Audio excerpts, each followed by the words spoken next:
Sunita வில்லியம்ஸுக்கு விண்வெளியில cancer, heart attack மாதிரியான ஆபத்தான சவால்கள் இருந்தாலும் பரிதாபப்பட வேண்டிய அவசியமில்லை என சொல்லியிருக்கிறார் அமெரிக்காவின் பிரபலமான ஆஸ்ட்ரோபிசிஸ்ட் டாக்டர் நீல் டிக்ரேஸ் டைசன்.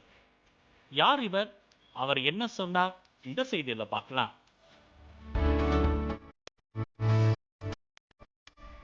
அமெரிக்காவின் பிரபல டிவி ஷோவான காஸ்மோஸ் மூலம் பிரபலமான இவர் வான் இயற்பியல் துறை நிபுணர் டாக்டர் நீல் டிக்ரேஸ் டைசன்.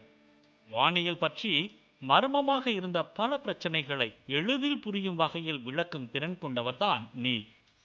இவர்தான் சுனிதா வில்லியம்ஸ், புச் வில்மோர் பற்றி வருத்தப்பட வேண்டிய அவசியமில்லை என்றும், அவர்கள் அங்கு மகிழ்ச்சியாகத்தான் சுழன்று சிரித்து தங்களது வேலையை மகிழ்ச்சியாக செய்து வந்ததாகவும் கூறியிருக்கிறார்.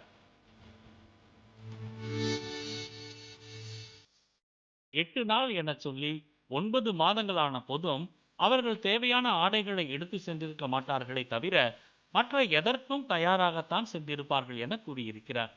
சுத்திகரிக்கப்பட்ட சிறுநீரை பருகியது கூட அவர்களுக்கு பயிற்சியிலேயே வழங்கப்பட்டதுதான் என்றும், சாதாரண மனிதர்களுக்கு தான் அது சங்கடமாக இருக்குமே தவிர அதை பணியாகவே எடுத்து விண்வெளி சென்றவர்களுக்கு அது ஒரு பணியின் பாகமாகவே தெரியும் என கூறியிருக்கிறார். பூமியில் புவியீர்ப்பு எதிராக நிற்காமல் படுத்த நிலையில் இருக்கும் போதும் நமக்கு இதயம் சீராக செயல்படுவது போன்று விண்வெளியில் அவர்களது இதயமும் செயல்பட உடல் உழைப்பிற்காக எக்ஸசைஸ் செய்து வந்தனர் என குறிப்பிட்டிருக்கிறார். படுக்கையில் ஒரே இடத்தில் படுக்க முடியாமல் நாம் திரும்பி திரும்பி படுப்பது போல் அவர்கள் படுக்க மாட்டார்கள் என்றும், ஏனெனில் உறக்கத்தில் அவர்களின் உடல் எதன் மீதும் அழுத்தியபடி படர்ந்திருக்காது என்றும் விவரித்தார் மருத்துவர் நீல்.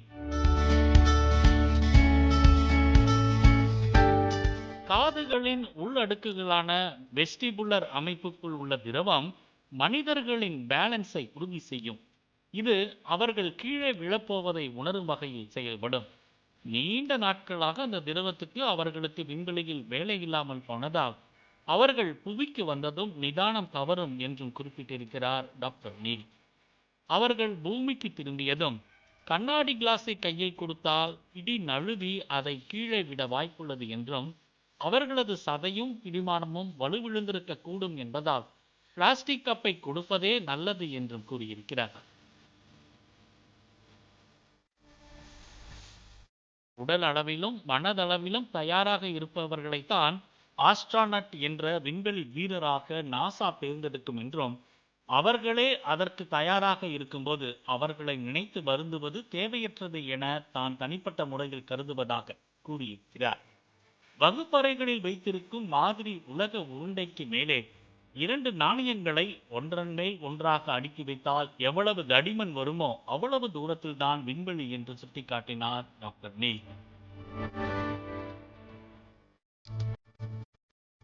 நாசாவின் போயிங் ஸ்டார்லைனர் ஹீலியம் லீக் பிரச்சனையோடு ஆள் இல்லாமல் பத்திரமாகத்தானே பூமிக்கு திரும்பி வந்தது.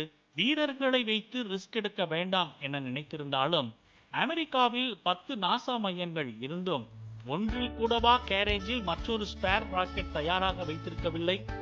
பிளான் பி இல்லாமலா நாசா செயல்படுகிறது என கேள்விகளால் வறுத்தெடுத்திருக்கிறார் நீல்.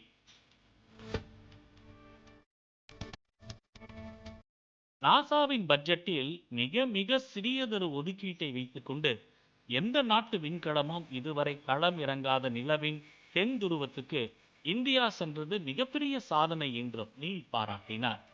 சூரிய ஒளியே படாத நிலவின் தென் துருவத்தில் ஒரு சொட்டு நீரை வைத்தால் அது எப்போதும் ஆவியாகாது, அப்படியே நீராகவே இருக்கும் எனவும், அங்கு இந்தியா தடம் பதித்து ஆய்வு மேற்கொண்டது உண்மையிலேயே பாராட்டத்தக்கது என்றும் குறிப்பிட்டிருக்கிறார் நீல் டிக்ரேஸ் டைசன்.